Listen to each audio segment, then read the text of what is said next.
প্রধান উপদেষ্টা প্রেসিডেন্টের মাধ্যমে প্রধান সেনাপতির চাকরি জাস্ট একটা পাতলা কাগজ সই করে দিলে শেষ।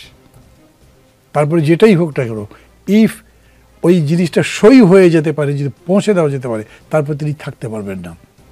আর 2 নম্বর বিষয় হচ্ছে, আমি জানি না এরকম বললে এরকম তো এখন হয়েছে যে আপনি যদি কারো পক্ষে বলেন তো অন্য কারো হাতে ঘা লাগলে সে আপনাকে ভিলিফাই করার জন্য সব রকম চেষ্টা করবে, বুলিং টুলিং সবই চেষ্টা করে।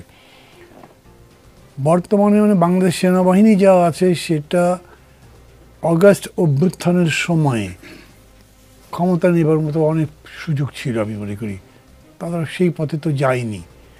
এখন তারা কী নিয়ে লড়াই করছে?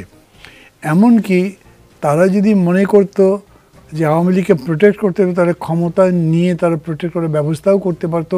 ইন্ডিয়া যদি আমাদের প্রতিবেশী হিসেবে যাই হোক সুযোগ পেত, তাহলে সেই রকম সেফগার্ড গভর্নমেন্টকে দিতেও পারতো। এরকম কোনো প্ল্যান বিষয় ছিল না এটার মধ্যে। ফলে এখন যেগুলো বলা হয় তার বেশিরভাগই আমার মনে হয় আইদার অজ্ঞতা থেকে বলা হয়, নাহলে মতলব থেকে বলা হয়, অথবা পরিস্থিতিটাকে বাস্তবভাবে মূল্যায়ন করতে না পেরে আমরা এটা রং চং মিশিয়ে কথাবার্তা বলি।